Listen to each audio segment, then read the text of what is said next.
Assalamualaikum warahmatullahi wabarakatuh. Halo teman-teman semuanya, kembali lagi di mata kuliah Teori Portofolio dan Analisis Investasi.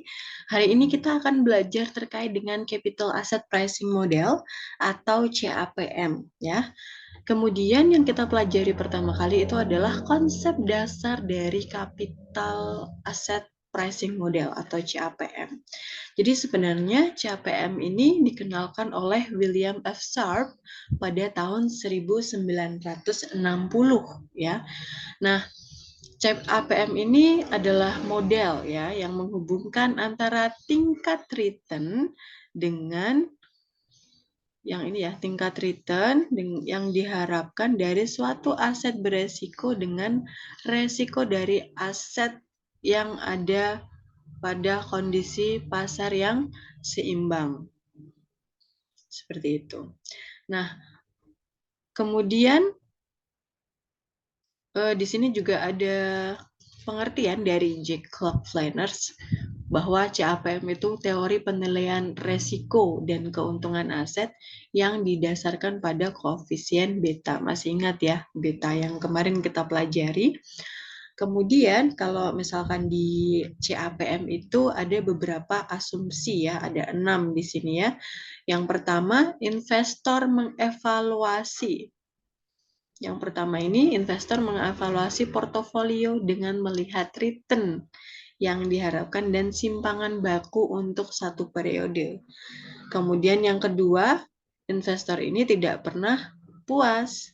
Yang ketiga, investor adalah risk averse atau cenderung dia menghindari resiko. Udah tidak pernah puas, tapi dia nggak mau beresiko ya. Kemudian yang keempat adalah individual. Aset individualnya itu tidak terbatas. Yang kelima, investor dapat memberi pinjaman atau meminjam sejumlah dana pada tingkat suku bunga bebas resiko. Dan yang keenam ini adalah pajak dari biaya transaksi yang tidak relevan. Nah, kalau misalkan asumsi-asumsi ini terpenuhi, ya, 6 asumsi ini terpenuhi, maka dapat dikatakan kondisi pasar itu adalah seimbang atau equilibrium. Nah, dalam kondisi pasar yang seimbang ini, biasanya investor tidak akan memperoleh return abnormal dari harga yang terbentuk, termasuk bagi investor yang spekulatif. Jadi kondisi ini akan mendorong semua investor untuk memilih portofolio pasar yang terdiri dari semua aset beresiko yang ada gitu. Karena kalau misalkan di dalam pasar seimbang dia kan nggak dapet tuh abnormal return.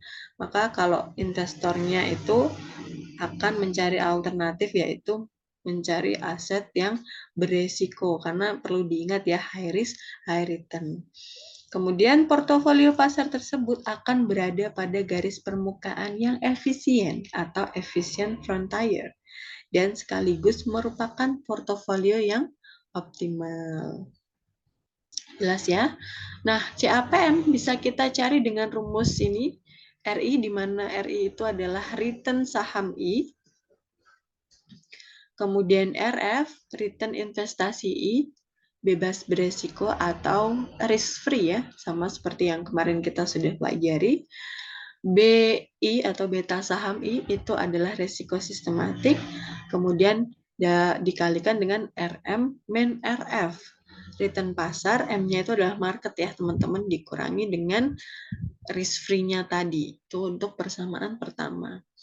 Tapi untuk expected return saham I, maka ERI itu expected return saham I sama dengan RF, risk free, ditambah dengan beta I atau resiko I, dikali dengan expected return pasar atau expected return market, dikurangi dengan risk free. Itu untuk rumus CAPM untuk expected return.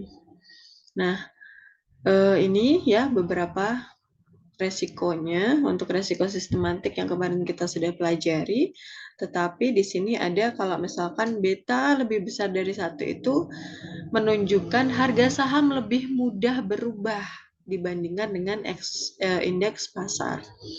Kalau beta kurang dari 1, harga saham tidak terjadi kondisi yang mudah berubah berdasarkan kondisi pasar. Tapi kalau misalkan B sama dengan 1, menunjukkan bahwa harga saham kondisinya sama dengan indeks pasar. Oke. Kemudian di dalam CAPM ini ada garis pasar modal atau capital market line. Yang mana capital market line atau CML ini dia menggambarkan antara hubungan return yang diharapkan dengan resiko total dari portofolio efisien pada pasar seimbang. Jadi kalau misalkan portofolio itu terdiri dari aset bebas resiko dan aset bebas resiko, maka efisien frontier yang diperoleh itu dibentuk garis lurus yang disebut capital market line. Jadi seperti ini gambarannya. Gitu ya. Nah, ini menunjukkan hubungan antara tingkat return pasar yang diharapkan dengan resiko yang ada. Ya. Kemudian garis CML ini memotong sumbu vertikal pada titik RF. Titik RF-nya kan di sini ya, teman-teman ya. Kemudian memotongnya vertikal ini. Nah, ini garis CML. Selisih antara tingkat return yang diharapkan dari portofolio pasar atau ERM dengan tingkat return bebas resiko atau risk free-nya di sini ya. Ini merupakan tingkat return abnormal. Di sini itu tingkat return abnormal yang bisa diperoleh investor. Jadi itu sebagai kompensasi atas resiko pasar yang ditanggung oleh investor. Kemudian besarnya premi resiko pasar ini ditunjukkan oleh garis putus-putus horizontal dari RF sampai dengan M. Jadi di sini. Ya, RF sampai dengan M-nya itu adalah di sini. Nah, pilihan investasi investor itu berbeda-beda karena biasanya kan mereka itu kombinasi portofolionya juga akan berbeda. Makanya return-nya dan juga resikonya juga akan berbeda. Jadi kalau misalkan teman-teman itu portofolionya terdiri atas pasar uang dan obligasi, akan berbeda dengan perolehan return yang didapatkan dari saham dan juga obligasi atau full saham individual seperti itu. Nah, kalau misalkan berinvestasi tanpa resiko, maka investor ini bisa memilih investasi pada titik RF ini. Dia kan tanpa resiko ya. Tapi kalau misalkan ingin memperoleh keuntungan maksimal, investornya ini bisa berinvestasi pada titik M di sini gitu. Tapi jangan lupa ya kalau di sini ini kan dari seperti yang sudah saya jelaskan tadi bahwa high risk high return, kalau pada bebas resiko atau RF itu dia lebih rendah daripada RM-nya. Ya, tapi resikonya juga sama. Resikonya RF di sini, resikonya untuk yang beresiko M-nya itu di sini. Itu jadi lebih tinggi. Tapi expected return-nya juga dia lebih tinggi. Seperti itu. Bisa dipahami ya. Nah, kemiringan slope CML ini menunjukkan harga pasar pada resiko yang ada atau market price of risk untuk portofolio yang efisien. Besarnya slope ini mengindikasikan tambahan return yang diisyaratkan pasar untuk setiap kenaikan 1% resiko pada portofolio pasar. Itu bisa dipahami ya, teman-teman. Nah, kemudian kalau misalkan mencari nilai slope CML, teman-teman bisa menggunakan persamaan ini, slope CML, ERM atau ekspektasi return market atau pasar dikurangi risk free. dibagi dengan standar deviasi M. Market juga itu untuk persamaan ketiga. Kemudian dengan mengetahui slope CML dan intercept RF, maka dapat dibentuk persamaan CML seperti ini. ERP, expected return portfolio, sama dengan risk free plus standar deviasi P dikalikan dengan ERM dikurangi RF dibagi dengan standar deviasi M. Itu untuk persamaan keempat. Ya. Nah, ini nanti teman-teman bisa baca kembali untuk keterangan-keterangannya kalau misalkan lupa ya. Oke. Nah, kalau misalkan di dalam konsep CML ini ada beberapa hal penting yang perlu teman-teman pahami. Yaitu yang pertama, garis pasar modal itu terdiri dari portofolio efisien yang merupakan kombinasi dari aset beresiko dan bebas resiko. Jadi kalau di dalam CML ini aset beresiko diwakili dengan portofolio M yang merupakan portofolio pasar, sedangkan aset bebas resiko diwakili dengan titik RF.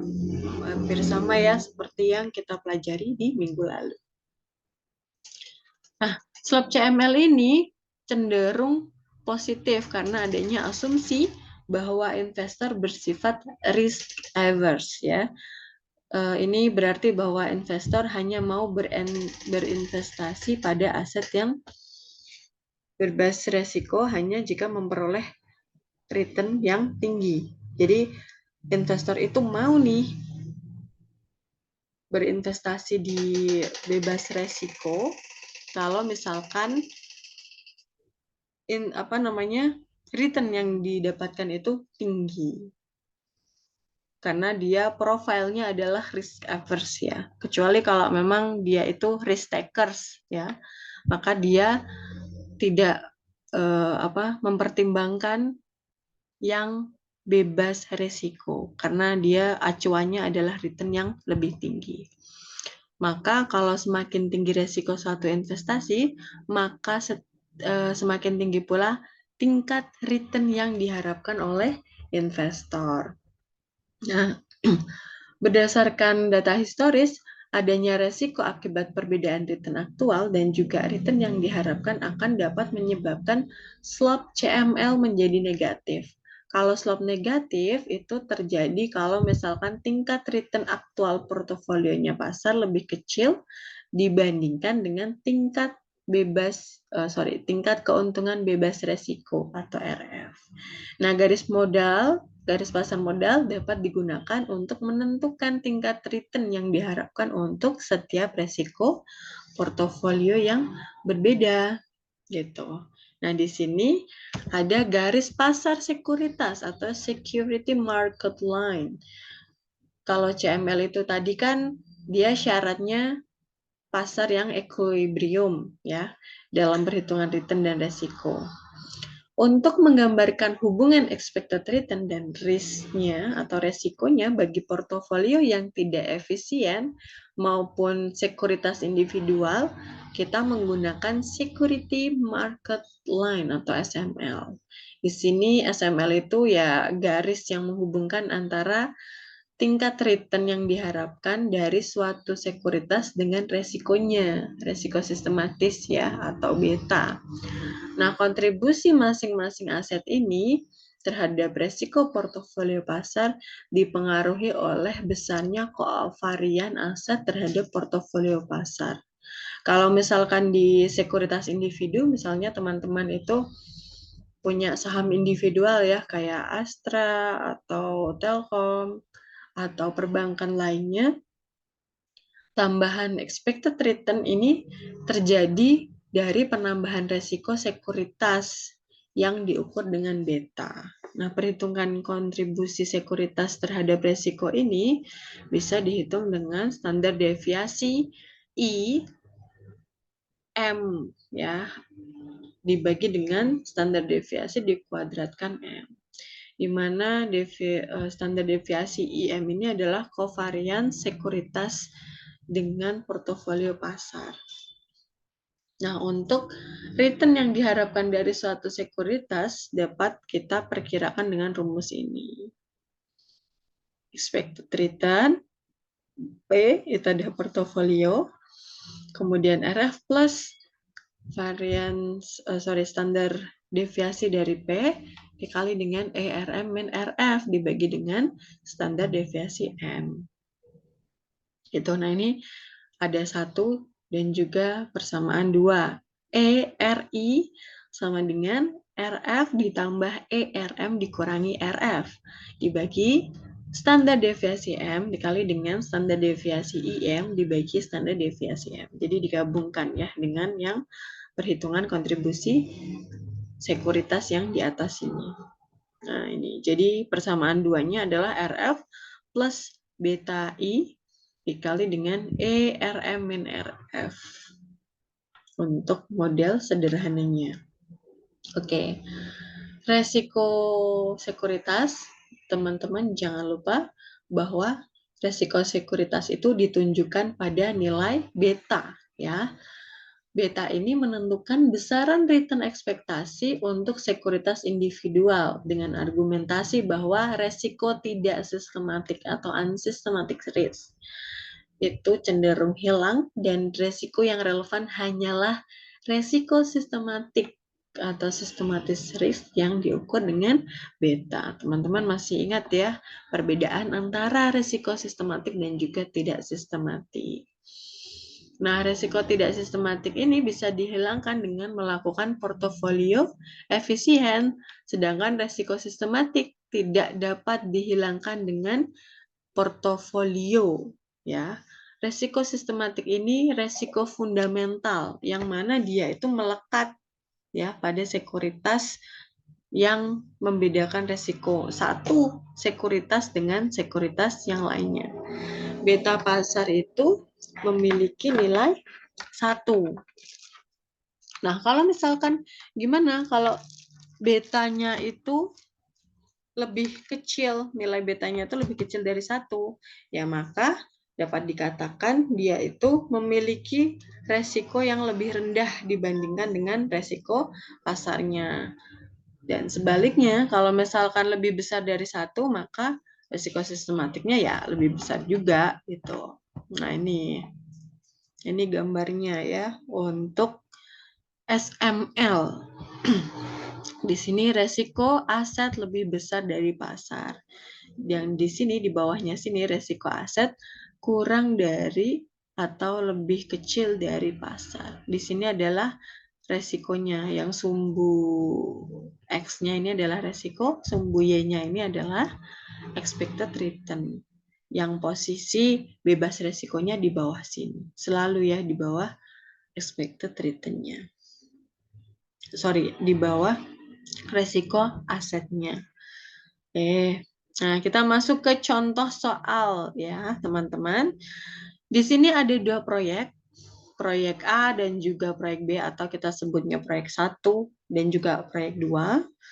Yang mana nilai investasi masing-masingnya itu adalah 1 juta ya. Kemudian di sini ada situasi 1 2 3 4. Nanti situasinya bisa kita singkat juga dengan S. Kemudian ada probabilitasnya 0,1, 0,2, 0,1, 0,3. Nah, untuk return marketnya atau return pasarnya itu ada negatif 0,3, negatif 0,1, 0,1, dan juga 0,3. Ini teman-teman bisa lihat ada return proyek A dan juga return proyek B yang masing-masing memiliki nilai yang berbeda ya. Nah, di sini dalam hubungannya dengan CAPM, pertanyaan yang akan dijawab yaitu pertanyaan pertama, menghitung rata-rata mean, kemudian varian, deviasi standar, kovarian proyek 1 dengan pasar, kovarian proyek 1 dan proyek 2, koefisien korelasi proyek dengan return pasar, dan koefisien korelasi proyek 1 dan proyek 2.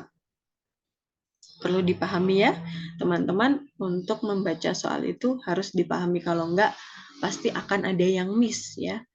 Kemudian Kalau proyek 1 dan 2 digabungkan menjadi satu portofolio, di mana nilainya 40% atau bobotnya 40% untuk proyek 1 dan 60% untuk proyek 2. Maka tingkat keuntungan yang diharapkan itu berapa dan standar deviasinya itu juga berapa.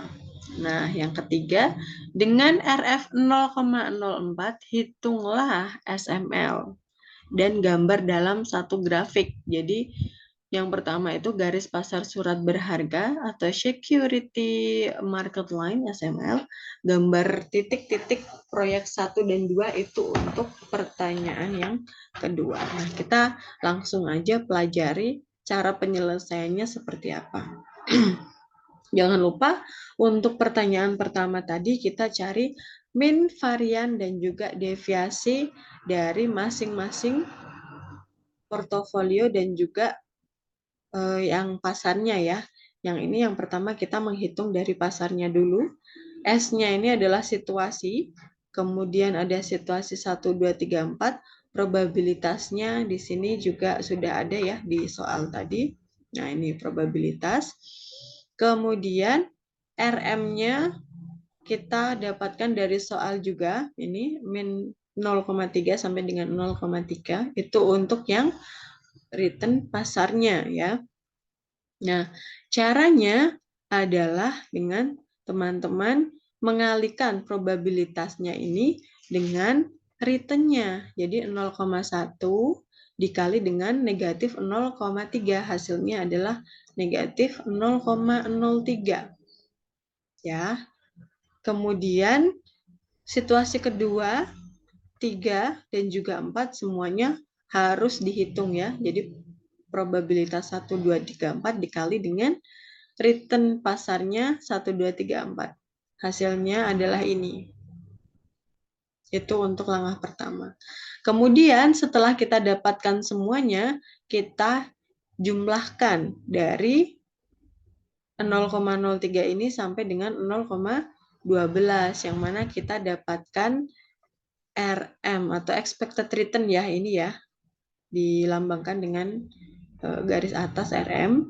Expected return-nya adalah 0,1 atau 0,10 ya, teman-teman harus ingat. Kemudian selanjutnya kalau kita sudah ketemu expected return pasarnya adalah 0,1, maka langkah berikutnya adalah RM dikurangi dengan expected return. Jadi min 0,3 dikurangi dengan expected return 0,1. Hasilnya adalah negatif 0,4. Ya, begitu juga situasi 1, 2, 3, dan 4. Negatif 0,1 dikurangi expected return M 0,10, hasilnya 0,2. Negatif juga. Kemudian 0,1 return pasar di situasi ketiga dikalikan dengan expected return 0,1, hasilnya adalah 0. Kemudian situasi keempatnya return pasar 0,3 dikali dengan dikurangi dengan 0,1 atau 0,10 yang didapatkan 0,2. Bisa dipahami ya sampai sini. Kemudian setelah kita dapatkan RM dikurangi dengan expected return M, maka kita kuadratkan. Ya, 0,4 hasilnya kuadratnya adalah 0,16. Kemudian 0,2, 0,04 hasilnya. Kalau 0 tetap ya. 0,2 hasilnya 0,04. Nah, dari sini kita akan mencari variansnya ya. Maka langkah selanjutnya adalah probabilitasnya 0,1 ini dikalikan dengan yang sudah dikuadratkan RM min expected return M yang sudah dikuadratkan yaitu 0,16. Hasilnya adalah 0,016. Begitu juga situasi 2, 3, 4. 0,2 dikalikan dengan 0,04 hasilnya 0,8. 0,1 dikali dengan 0, hasilnya 0. Kemudian 0,3 dikali dengan 0,04, hasilnya adalah 0,012. Ya, kalau sudah ketemu yang ini tadi dijumlahkan, kemudian kita bisa dapatkan nilai varians dari return pasar, yaitu 0,036. Jelas ya sampai sini? Nah, itu untuk variansnya. Nah, untuk standar deviasinya, teman-teman, jadi variasinya itu di akar. Jadi akar dari 0,036 hasilnya adalah 0,189 yang kita bulatkan menjadi 0,19. Seperti itu. Bisa dipahami ya untuk mencari mean, varian, dan juga standar deviasi dari RM. Oke. Nah, berikutnya teman-teman menghitung untuk proyek 1. Caranya sama ya, seperti yang tadi. Jadi teman-teman nanti akan mencari expected return-nya dulu, kemudian return-nya dikurangi expected return, kemudian hasilnya nanti dikuadratkan di sini, dan juga dicari variansnya, yaitu dikali probabilitasnya itu tadi, dijumlahkan mendapatkan 0,18 dan diakarkan menjadi 0,424. Seperti itu. Bisa dipahami ya teman-teman. Caranya sama dengan ini juga proyek 2. Nah, kita sudah menjawab satu nomor, yaitu mencari mean, varian, dan standar deviasi dari masing-masing proyek dan juga return pasarnya. Nah, langkah berikutnya teman-teman mencari covariance dan juga korelasi masing-masing portofolio dengan pasar. Yang pertama kita lakukan adalah covariance dan korelasi proyek 1 dengan pasarnya. Ya.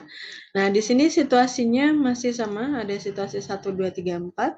Probabilitasnya ini didapatkan dari soal juga. Kemudian, untuk yang langkah ketiga adalah return dari portofolio 1 dikurangi expected return dari portofolio proyek 1. Yang mana tadi sudah kita hitung di atas ya, dari sini tadi. Nah, ini untuk proyek satunya. Ya. Kemudian kita kalikan dengan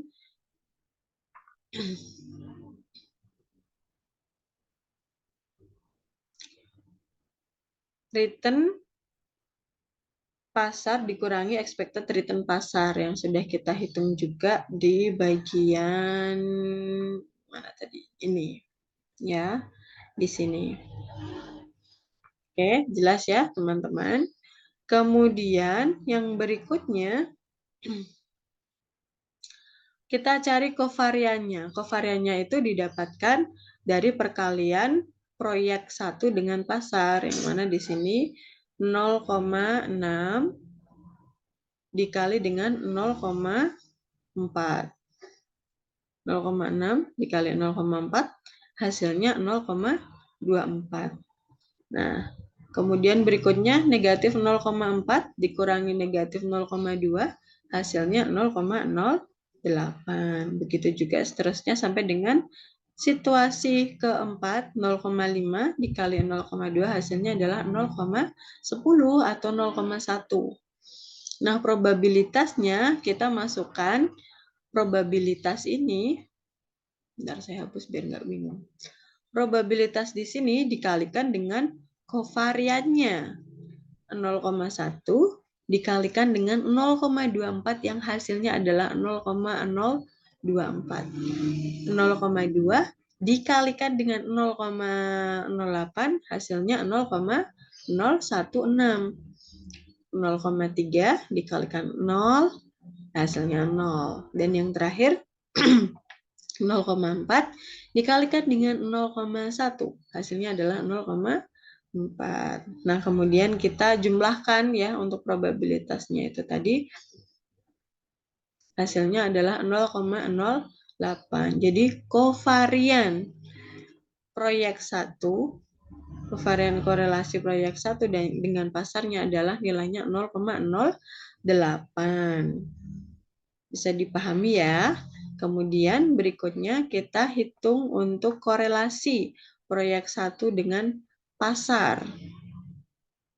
Rumusnya koefisien korelasi di sini ya. Kovarian R1 atau proyek 1 dan dengan pasarnya dibagi dengan standar deviasi 1 dengan standar deviasi M, yang mana kovariansnya itu kita dapatkan dari sini 0,08, kemudian standar deviasi dari proyek 1 yang kita dapatkan sudah kita hitung tadi, proyek 1 yaitu di sini ya 0,424 untuk proyek 1. Kemudian untuk pasarnya itu 0,19 dari sini yang sudah kita hitung di atas tadi ya.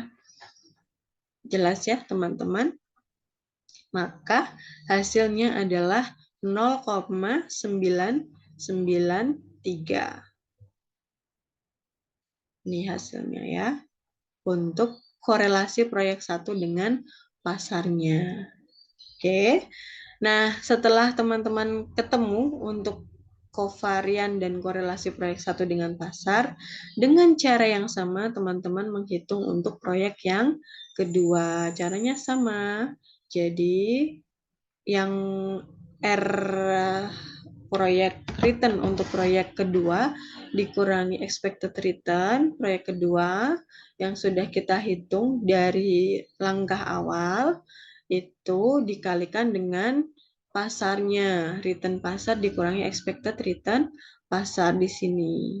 Kemudian kita dapatkan kovarian. Setelah itu untuk mendapatkan kovarian antara proyek 2 dengan pasarnya, kovariansnya itu dikali dengan probabilitas ya. Probabilitas itu nanti jumlahnya yang kita dapatkan itu adalah kovarian proyek 2 dengan pasarnya. Sama halnya dengan cara korelasinya untuk proyek 2 dengan pasar, caranya masih sama seperti yang korelasi proyek 1 dengan pasar, yang mana kovariansnya R2RM ini didapatkan dari perhitungan yang barusan kita lakukan yaitu 0,024, kemudian standar deviasinya kita dapatkan untuk proyek 2 0,349 yang mana kita sudah menghitungnya di sini ya, mean varian dan deviasi standar proyek 2 itu adalah 0,349 dikalikan dan hasilnya adalah 0,027. Oke, sampai sini jelas ya. Nah, itu nomor 1 sudah terjawab. Jadi, varians, kemudian standar deviasi, mean untuk proyek 1 dan 2 dan juga pasarnya, serta korelasi antara proyek 1 dengan pasar dan proyek 2 dengan pasar sudah terjawab. Nah, selanjutnya kita menjawab pertanyaan kedua, yaitu tingkat keuntungannya itu berapa sih yang diharapkan dan juga standar deviasinya dari portofolio. Ini ya. Jangan lupa soalnya di sini adalah kalau misalkan proyek 1 dan 2 dijadikan satu portofolio dengan bobotnya 40% dan untuk proyek 1 ya, dan 60% untuk proyek 2, maka berapa tingkat keuntungannya? Gitu. Di sini kita hitung situasi 1, 2, 3, 4.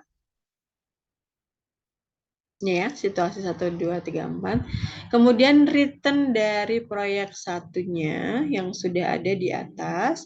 Dan di soal sudah ada ya. Kemudian return proyek 2-nya, yang mana di sini. Ya. Nah, kita kalikan bobotnya untuk proyek 1 itu adalah 40%, proyek 2 adalah 60%. Nah, di sini 40% dikalikan dengan proyek 1, return proyek 1 yaitu 0,4 negatif ya. Hasilnya adalah 0,16, negatif 0,16. Situasi 2, 40% dikali dengan return proyek 1 di situasi yang kedua yaitu negatif 0,2. Hasilnya adalah 0,08. Kemudian situasi ketiga, 40% dikalikan dengan 0, hasilnya adalah 0. Dan juga terakhir 40% dikalikan dengan 0,7, hasilnya 0,28. Untuk mencari proyek 2, caranya sama. Karena proyek 2 itu bobotnya 60%, maka return dari proyek kedua negatif 0,4 dikalikan dengan 60% yang hasilnya ini adalah negatif 0,24. Kemudian negatif 0,2 dikalikan dengan 60% bobotnya, hasilnya adalah negatif 0,12. Kemudian return yang ke proyek 2 yang situasi ketiga 0,6 dikalikan 60%, maka 0,36. Kemudian yang terakhir, situasi keempat, 0 dikalikan dengan 60%, maka hasilnya 0. Nah, karena kita portofolionya dijadikan 1, maka bobotnya seharusnya jumlahnya 100%. Nah, untuk mencapai 100% itu nanti penggabungan antara proyek 1 dan 2 dikatakan return portofolio. Kemudian kita jumlahkan supaya mendapat bobot atau jumlahnya 100%, yaitu negatif 0,16 ditambah dengan negatif 0,24, yang mana di sini hasilnya adalah 0,4. Begitu juga dengan situasi 234, negatif 0,08 ditambah negatif 0,12, hasilnya negatif 0,20. 0 dikalikan ditambah dengan 0,36, hasilnya adalah 0,36. Dan terakhir situasi 4, 0,28 ditambah 0, maka hasilnya 0,28. Nah, kalau sudah ketemu semuanya dari situasi 1, 2, 3, 4, maka return dari portofolionya itu dijumlahkan semuanya. 0,4, 0,2, 0,36, dan 0,8 dijumlahkan di sini. Hasilnya adalah 0,04. Itu untuk tingkat keuntungan dari portofolionya. Jelas ya? Kemudian selanjutnya di sini kalau sudah selesai untuk tingkat keuntungannya, maka kita mencari deviasi standar atau standar deviasi ya dari portofolionya. Nah, di sini ada situasi 1, 2, 3, 4. Kemudian probabilitasnya masih sama ya di di soalnya itu tadi.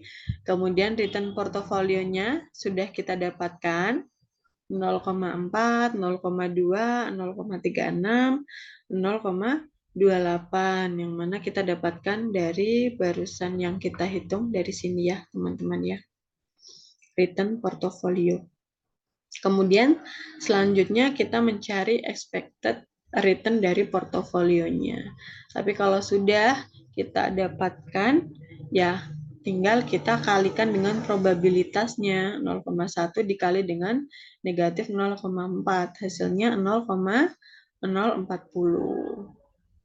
Situasi 2, 0,2 dikalikan negatif 0,20, hasilnya 0,040. Begitu juga 0,3, 0,4, hasilnya 0,108 dan 0,112. Nah, semuanya dijumlahkan. Lalu kita dapatkan expected return untuk portofolio yaitu 0,140.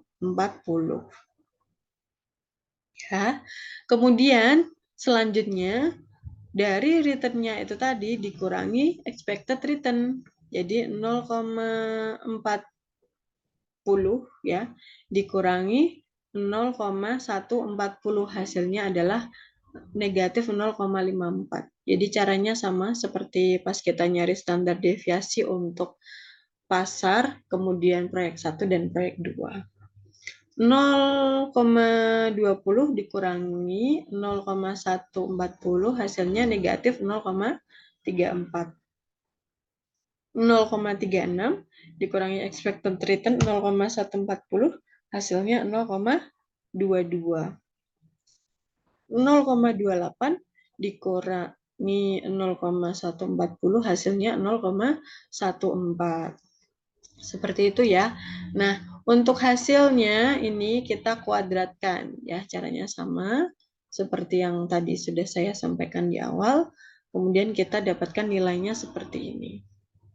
Nah, kalau kita sudah mendapatkan kuadratnya, hasil dari pengkuadratan itu dikalikan dengan probabilitas.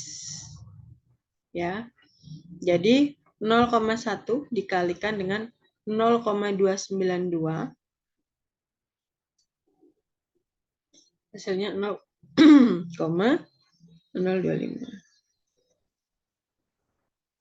Kemudian 0,2 dikalikan dengan 0,116, hasilnya 0,018. Begitu seterusnya sampai dengan 0,4 dikalikan dengan 0,02, hasilnya 0,004. Ya, caranya sama ya teman-teman, perlu diingat. Kemudian kita dapatkan variansnya 0,074, di mana hasil dari penjumlahan probabilitas dikalikan dengan return portofolio dikurangi expected return portofolio yang sudah dikuadratkan. Nah, kalau sudah ketemu variansnya berapa, tinggal kita cari standar deviasinya. Standar deviasinya itu didapatkan dari akar variansnya atau akar 0,074 didapatkan 0,273. Jelas ya? Teman-teman bisa menggunakan cara tabel ini ya. Cara langkah pertama ini dan juga langkah kedua ini. Atau bisa juga dengan rumusnya. Rumusnya yang kayak gini. Nah, kalau bedanya kalau pakai rumus itu nanti kita memasukkan bobotnya untuk langsung ya. Jadi teman-teman bisa pilih lebih mudah yang mana, pakai yang tabel seperti ini atau dengan rumus ya. Nilainya sama.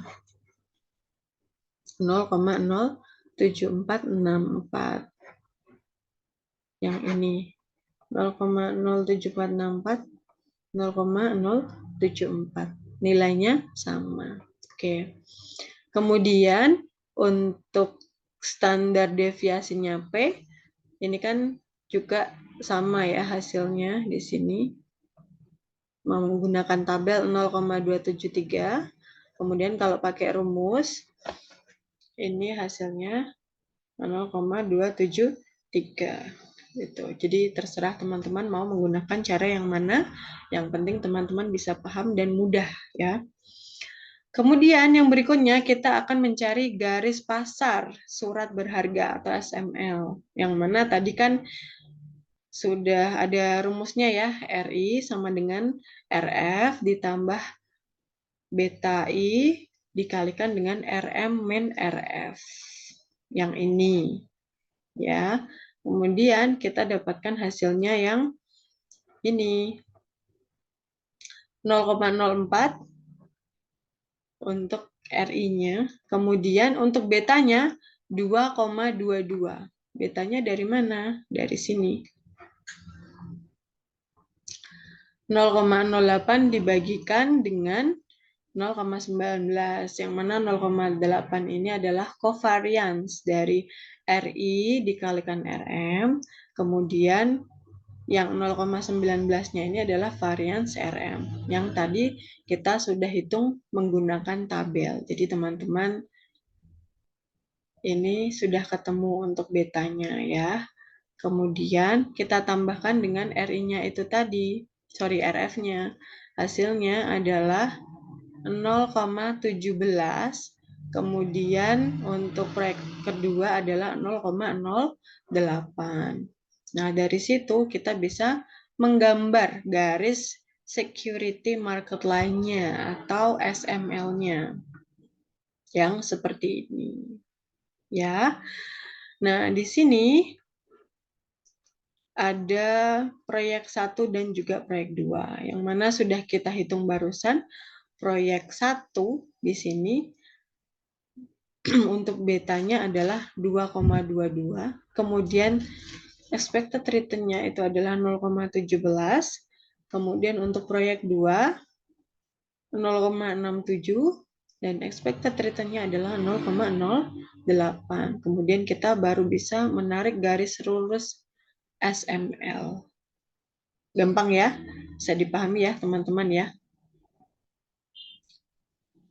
Oke, nah kemudian kita kan disuruh milih tuh tadi antara proyek 1 dan juga proyek 2. Nah di sini kita menggunakan pemilihan proyeknya. Hasil yang diharapkan atau expected dari proyek 1 itu adalah 0,200. Proyek 2 adalah 0,100. Nah, 0,200-nya itu adalah expected return-nya. Mana tadi?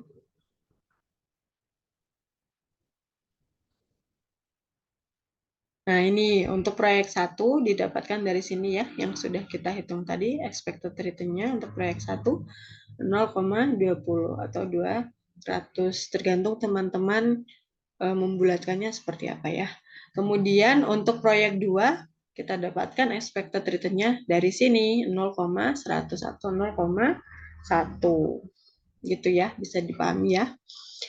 Nah, berikutnya ternyata yang hasil yang dikehendaki itu kita dapatkan dari perhitungannya SML-nya tadi itu untuk R1-nya itu 0,17 atau untuk return proyek 1-nya 0,17, kemudian proyek 2-nya 0,08. Kita masukkan proyek 1 dan juga proyek 2. Nah, hasilnya kita dapatkan selisih antara expected return dengan real return-nya, yaitu 0,170 ya. Selisihnya antara 0,200 dengan 0,170 itu kan 0,03. Proyek 2 0,02. Jadi selisih antara expected dengan real-nya. Nah, ini hasilnya, hasil lebihnya 0,3 dan juga 0,02. Maka bisa kita simpulkan proyek 1 lebih baik dibandingkan dengan proyek 2. Kenapa? Karena hasilnya lebih tinggi proyek 1, di mana di sini 0,03, kalau 2 0,02. Jadi teman-teman bisa untuk memilih proyek yang pertama untuk portofolionya ya.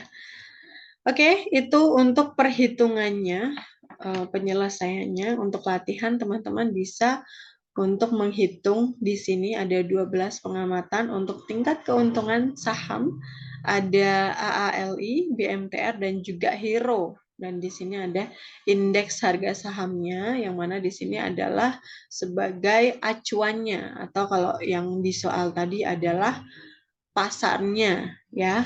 Kemudian di sini adalah proyek 1-nya itu AALI, proyek 2-nya BMTR, proyek 3-nya adalah Hero. Situasinya di sini ada 1 sampai dengan 12 atau kita sebutnya observasi. Ya, pertanyaannya sama.